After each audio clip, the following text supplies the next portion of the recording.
No, I'm glad that you decided to speak with me and kind of share some about your progress and so forth. And we'll just kind of have a bit of a conversation for the people who will see this. I think the interesting thing about your situation is, especially since COVID happened in the world, our team and our company is just seeing so many people dealing with different health anxiety issues.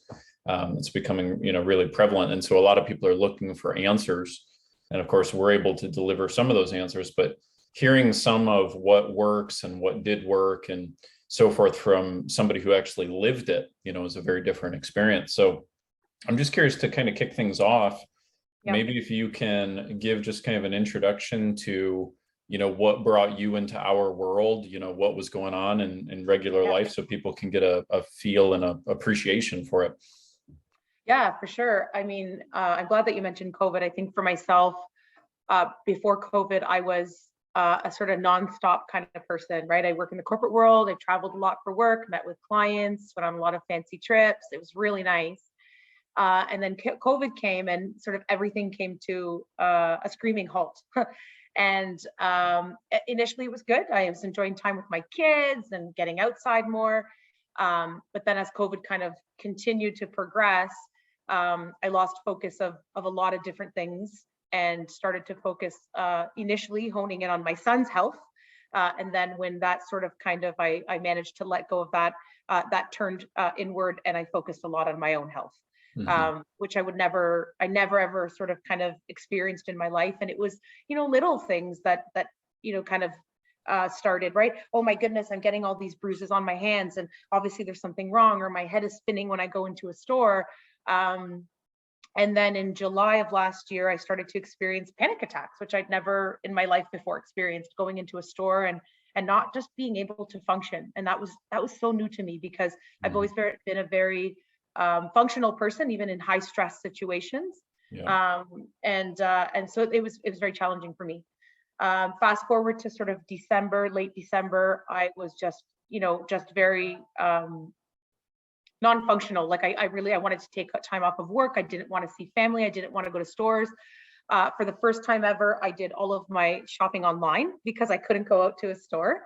I could go other places, but stores I couldn't for some reason. And stores are one of my most favorite places because I love to shop. So anyway, so Christmas was challenging for me.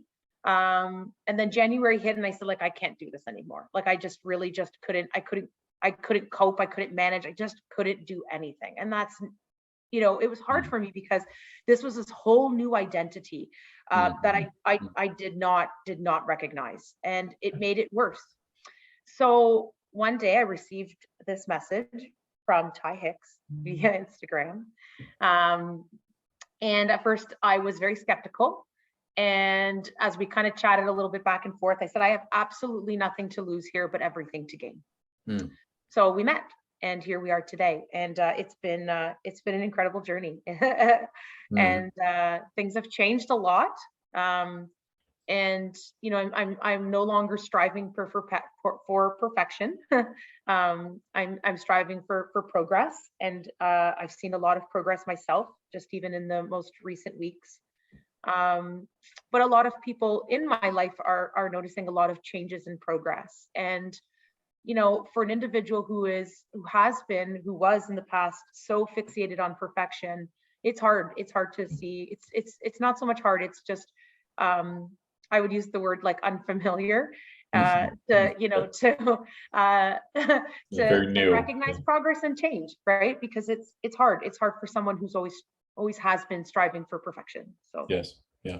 Yeah. So I think, well, first of all, I appreciate just the authenticity that you're bringing to people who will be viewing this, because so many people can relate to this. The unique perspective I have when I work with, at this stage now, at a minimum, several hundred people a year.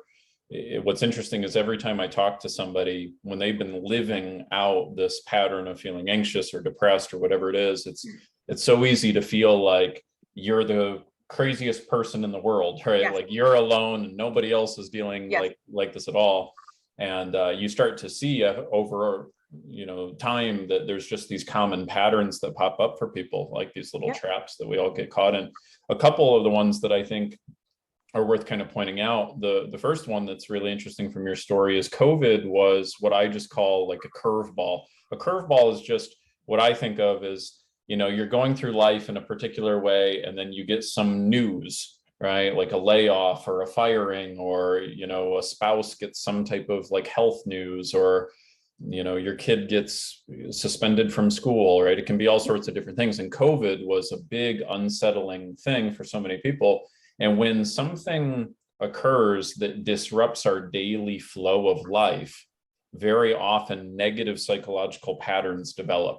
And I've learned seeing that over time. And because very often what it does is that when we're in a new, unfamiliar setting, fears that we had learned to manage or cope with or push down all of a sudden seem to crack open, and they become exposed and vulnerable.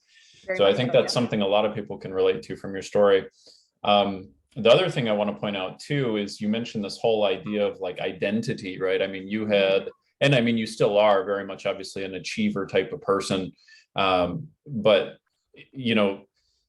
we develop an identity for ourselves that gives us a lot of benefits, like, oh, I'm an achiever, I get shit done, I take care of business, all those things.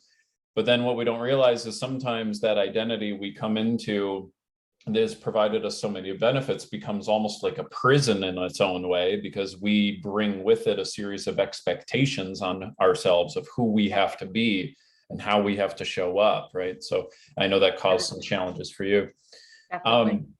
What I'd like to get into a couple like of the meat and potatoes type of things, right? So, as you were kind of going through the process, what are some of the shifts that you remember that kind of helped you starting to feel a little bit more free and feel a little bit more of change, if you can recall a few?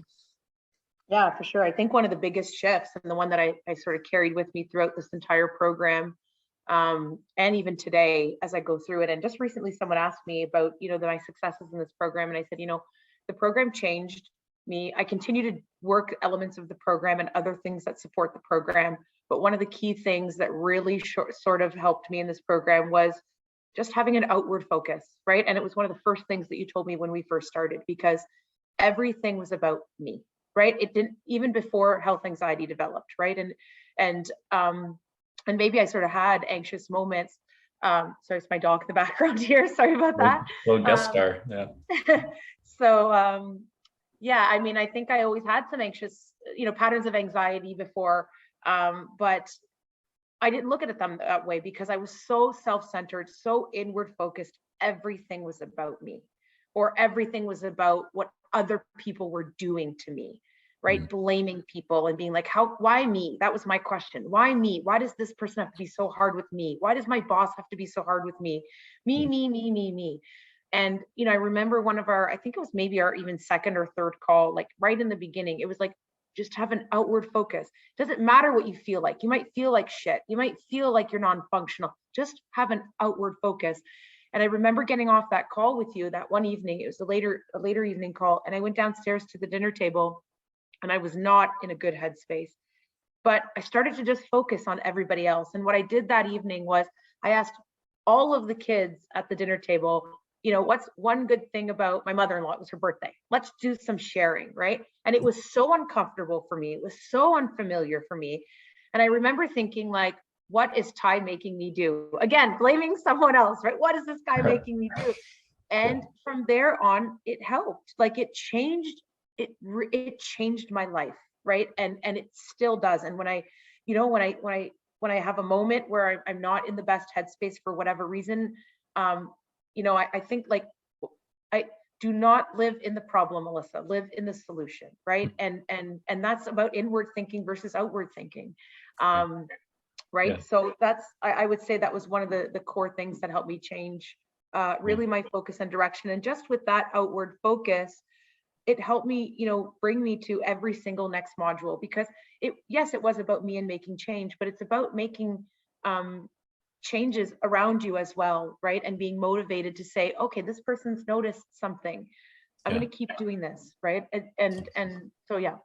That's really awesome. Yeah. And I think it's so there's the mental health industry has gone through different phases. And what's interesting about the phase that we're in right now is, for a long time, and to still some degree, of course, there's so many people who are in a state of pain and they feel uncomfortable kind of speaking up about it and getting help, right? And so the mental health industry, rightfully so, has pointed that out. And there's been this big narrative of, it's okay to not be okay. Let's have a conversation. Let's have some more openness.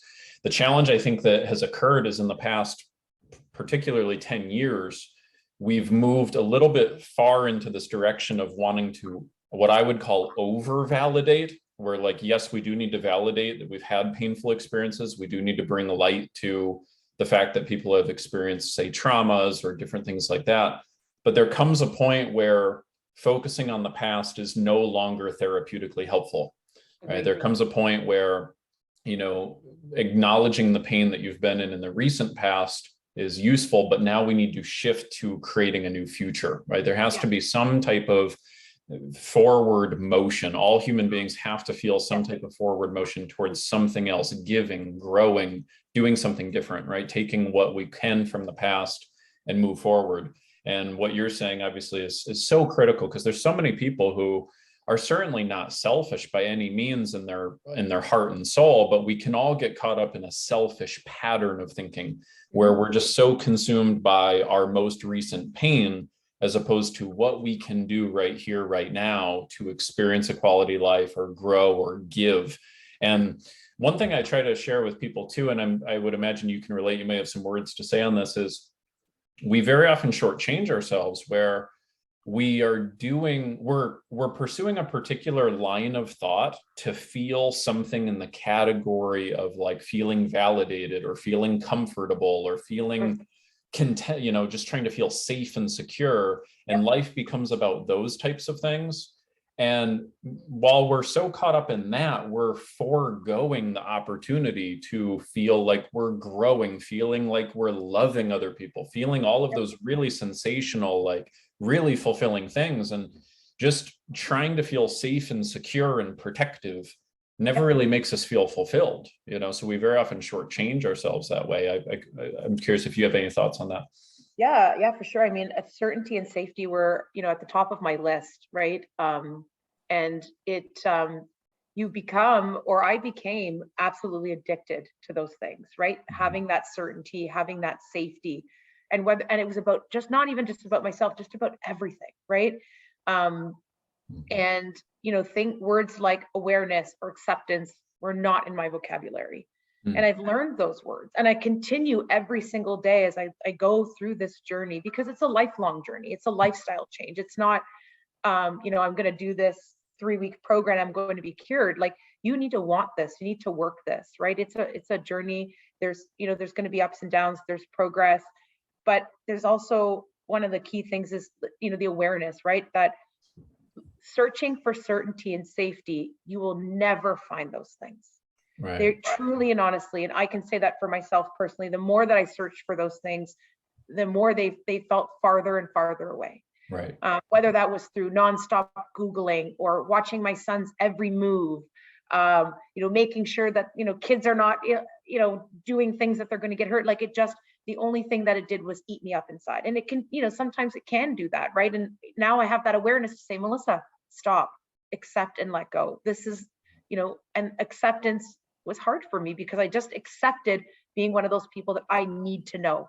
I need to know, I want to know, and I will know. And I never got those things. I really never got those things. So, and it just brought me pain and suffering. And, what I've done in the recent weeks and months is just accept, right? Try at the very least to accept that, there are certain things that's life, right? There are things that you can work on. There are things that you can change. You can set your mind to 100%. How you feel, what meaning you assign to things, what you believe in, what your values are, that is 100% controlled by you. Wow. But there are some things in life where you have to accept and you have to let go, and work around those things, right? So, yeah. It's huge. Huge, so many good things you just shared there. The more you must feel certain, the less certain you tend to feel. I think that's a huge one that I try to impart to people. That's huge. Yeah. And then being able to differentiate between what you can control and then what you can't control, but what you can influence, and then what you just can't control or influence, right? And so many people get themselves really bent out of shape, being able to not differentiate between those.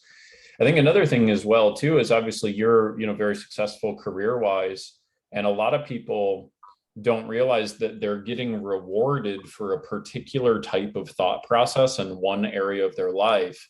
But then the metaphor I like to use is it's like if you worked out your bicep and it got super, fit and responsive and strong, but you didn't take care of other parts of your body, eventually you might start getting a pain in your neck.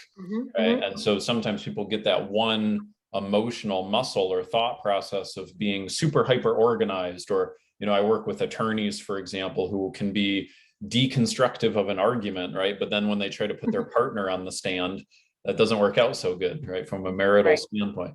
Yeah. Becoming more versatile and well-rounded, bringing a different type of thought process to different environments is really key. So it sounds like obviously you've let go and/or are continuing to let go and get better at the process of letting go. And I like how you describe it, because the goal is not to reach a state of completion, right? That's called death. Yes. Game over. Right. The goal is to constantly be in a state of healthy expansion, right? As life continues to present new challenges, because as it presents new challenges, new fears pop up. We have to address those new fears, respond to them, and move on and grow. But you've clearly made the central pillar of your life no longer certainty and security and all of that stuff. And so, what are you looking forward to in the future? Like how have you kind of conceptualized what the years ahead of you, or how they're going to be different, and what you're going to prioritize? Well, that's a heavy question there, Ty. It's a good one. I think one of the key things, for future going forward is keeping it simple, right? I've spent, the last 38 years of my life just truly and honestly overcomplicating absolutely everything. And I think most that's people can relate. Yeah, right. But it's true, right? Like I made everything complicated. And I think when I ask myself that why me question now, I think to myself, why not you? Right. And I look at it almost, I maybe not 100%, but I'm looking at it as almost kind of a blessing that this happened, simply because it really got me to stop and think about who I am, who I want to be, and where I want to go. Wow. And I realized that I got to a point, I achieved all the goals that I wanted to do. I wanted X, I wanted to make X amount of money, I wanted to be at this position. I did all of that. And, now it stopped. I got to a point where this really opened my eyes to say, is this who I want to be? Is this where I want to be? And this what I'm doing? Does this corporate lifestyle bring me joy? Does this structured person, rigid person who's not flexible and open to change, is that who I want to be? And if I hadn't experienced this, I'd still be that person and not be happy. Wow. And, I'm looking at it now from a different lens. I'm looking at it from a different perspective and saying, has it been challenging? Has it been hard? Have there been days where I said, I can't do this anymore? Of course. I'm going to have those days probably for the rest of my life. But now I realize, and I have awareness to say, I don't want to be that person anymore. I want to be this person. And this is how I'm going to get there. And one of the key things that I need is to keep it simple. Plain and simple is keep it simple. Don't overcomplicate things. Don't look into things too much. If you don't understand them, you don't need to. It is absolutely okay to say, I don't know. Let me find out. Or I don't know how I'm going to deal with my son today. Just go, try to go with the flow, right? Because I've never done that. And that's really helped me in the last few weeks, right? Just, keeping it very, very simple. And I don't need to know all the answers today. I don't need to know if I'm going to stay in my job. I don't need to know if I'm going to stay in corporate. I know what I'm doing now, and that's okay. Yeah. I don't need to know that I no longer want to be the director of sales at a payments company, right? I'm that person today, and I might not be that person tomorrow, and that's okay. That's awesome.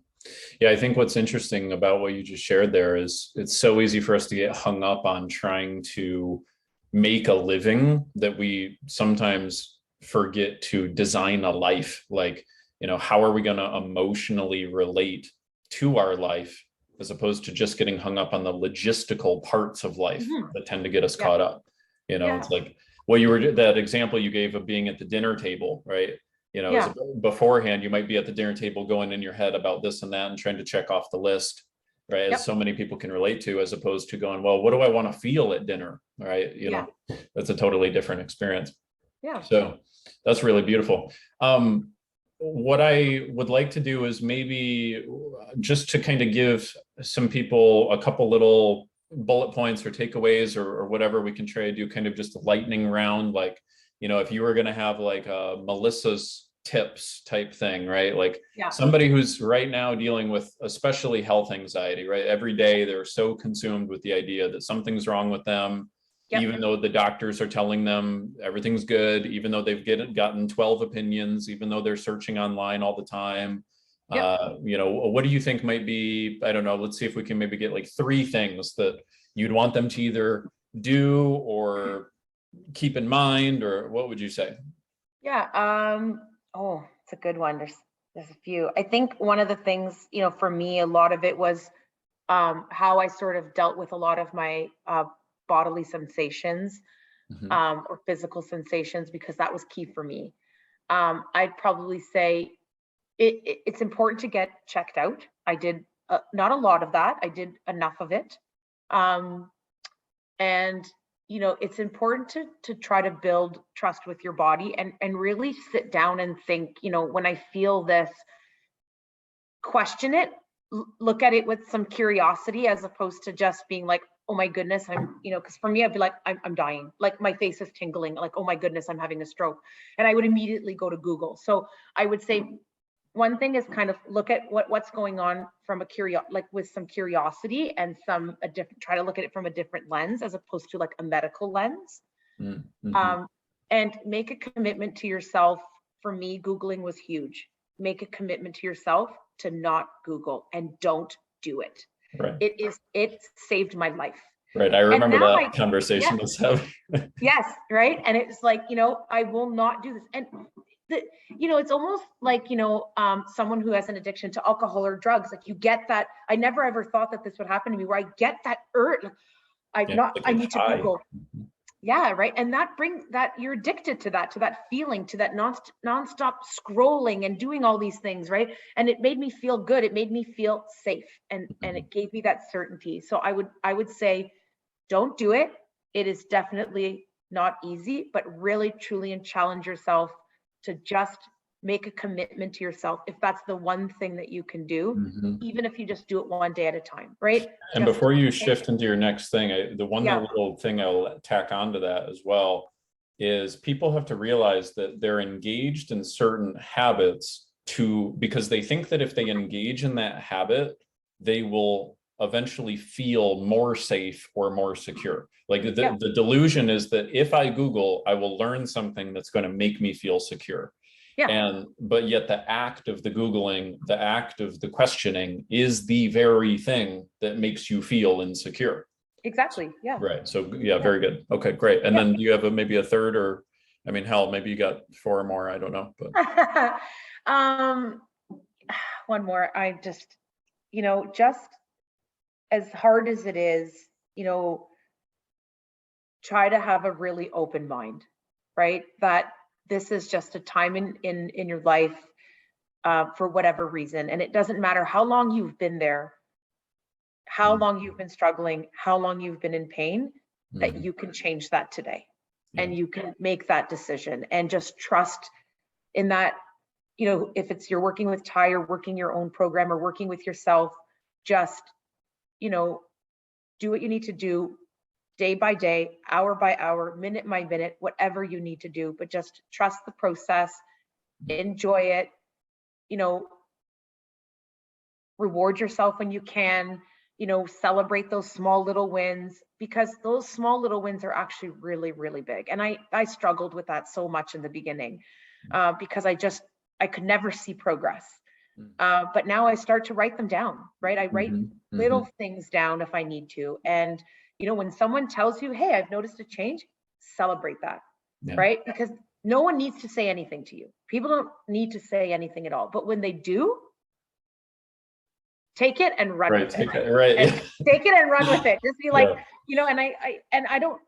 that's another thing. I stopped asking people. I did like I called it like, I'm calling it, because I'm doing it right now, like an anxiety talk detox. Like I try not to talk about it anymore. Yes. And I try not to ask, am I going to be okay?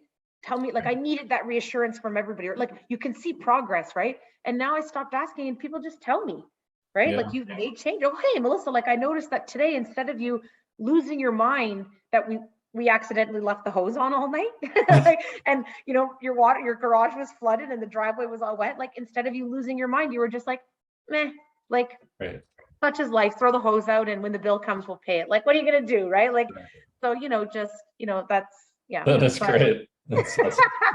And those are the things, like it's something that's so small, but like 3 months ago, I would have, maybe 4 months ago, I would have probably lost my mind, and I would have, I would have got really upset and really angry and blamed everybody else. And now it's just like, let's get a new hose, and Love that. I think that's probably the most important thing for anybody viewing this, is to realize that even though how things have been in the recent past, maybe it's been like this for decades, but none of us are destined to have a future that is equivalent to our past, right? Many people do have a future that is equivalent to their past only because they don't fundamentally question and change how they're thinking.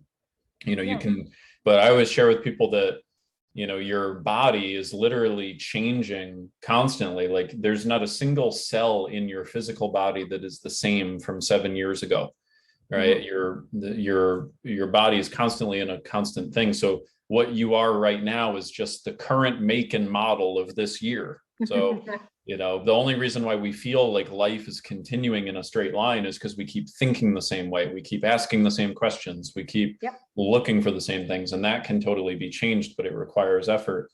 And I love what you just said there too, is it reminds me of one of my favorite quotes, which is don't sweat the small stuff, and it's all small stuff. It's true.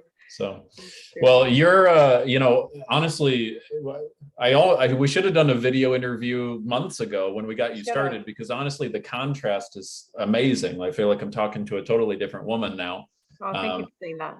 It's incredible. And I know what's beautiful too, is you now are evaluating how you want to impact other people's lives, and, kind of be in a state of leadership and help a larger community of people, which is fantastic.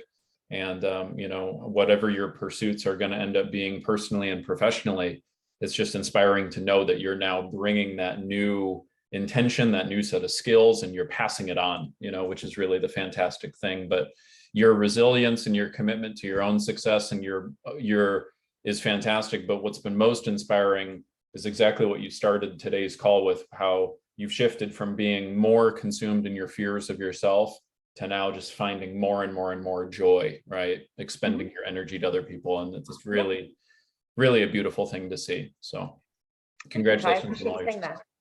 Thank you. And thank you for all your help and support. It's meant a lot. It's meant a lot. And I'm excited to continue to partner with you. So it's going to be great. Me too. Very excited.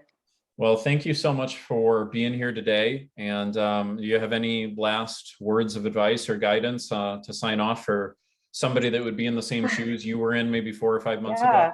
Yeah, for sure. I'd say keep at it, one day at a time, even if it's 1 minute at a time, right? And if you're doing this program with Ty right now or on your own, like just continue to do it, work it, because it works. And I remember, one of our first group calls that we had, someone had said, this is 3 months ago, said like, work this program, it works. And I was like, this person is crazy, but it does, right? And it really does. And, just keep at it, 1 minute at a time, even if it has to be 1 minute at a time, right? Whatever it takes, keep at it, make a commitment to yourself. And even if you have to make a commitment to somebody else, but make a commitment and keep going forward, and you will see changes. Don't, I wouldn't say keep waiting for those results all the time, but you will see, if you just focus on that, it might be a little bit more challenging, but just do it day by day and wait for those small wins, because the small wins eventually turn into big wins, and you'll be in a good place. Yes, beautiful. Awesome, Melissa. Well, thank you so much for sharing your guidance. We appreciate you You're welcome. deeply. And until next time, we'll see you. Until next time, take care. All right, bye.